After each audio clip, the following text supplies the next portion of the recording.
ભર ઉનાળે પાટણ નગરપાલિકાના ward number 11માં પીવાના પાણીની માંગ ઉઠી છે। છેલ્લા 7 દિવસથી 10 જેટલી સોસાયટીઓ ટેન્કરના પાણીના સહારે છે।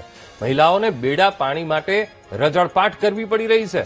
પીવાનું પાણી ન મળવાને કારણે મહિલાઓએ પાલિકા હાય હાયના નારા લગાવી હલ્લાબોલ કર્યો હતો। જો સત્વરે પાલિકા પીવાનું પાણી પૂરું નહીં પાડે તો આગામી સમયમાં પાલિકામાં ભૂખ હડતાળની પણ ચીમકી ઉચ્ચારવામાં આવી છે।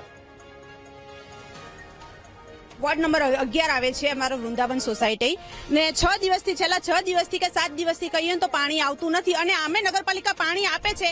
આખા પાટણમાં 2 ટાઈમ પાણી આપે છે, અમારા અહીંયા 1 ટાઈમ પાણી આપે છે, એમાં પણ એના ધાંધિયા છે નગરપાલિકાના।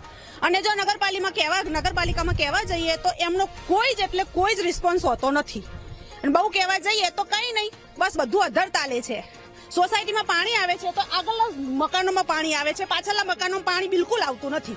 પાણી આવતું હોય કે ના આવતું હોય પાછળના રહીશો અને ટેન્કરો મંગાવવા જ પડે છે। છેલ્લા 8 દિવસથી પાણીનો એટલો બધો વિકટ પ્રશ્ન અમારી સોસાયટીમાં જ નહીં પણ આજુબાજુની લગભગ 10 સોસાયટીમાં આ પ્રશ્ન ઉભો થયો છે, પરંતુ કોઈ નગરપાલિકામાં સાંભળતું નથી। હું ભરતભાઈને કેટલી વખત ફોન કરી ચૂક્યો, અમને જણાવેલું છે કે મારા પાણીના પ્રશ્ન માટે ભરતભાઈનો કોન્ટેક્ટ કરવો, પરંતુ ભરતભાઈનો ફોન સંપૂર્ણ બંધ આવે છે અથવા તો ફોન રિસીવ કરતા નથી। હું અહીં કોર્પોરેટર ચૂંટાણી છું। છેલ્લા 6-7 દિવસથી પાણી નથી આવતું।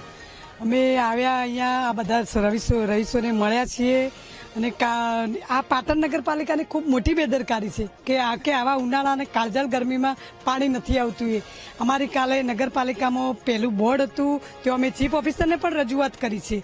ચીફ ઓફિસરે અમને 2 દિવસનું કહ્યું છે, જો એ 2 દિવસમાં આ પાણીનું કોઈ નિવારણ નહીં લાવે તો અમે આ સોસાયટીના રહીશો અને અમે 3 કોર્પોરેટરો કોંગ્રેસના ચૂંટાયેલા તો ચીફ ઓફિસરની ઓફિસે જઈ અને ધરણા ઉપર બેસી જઈશું।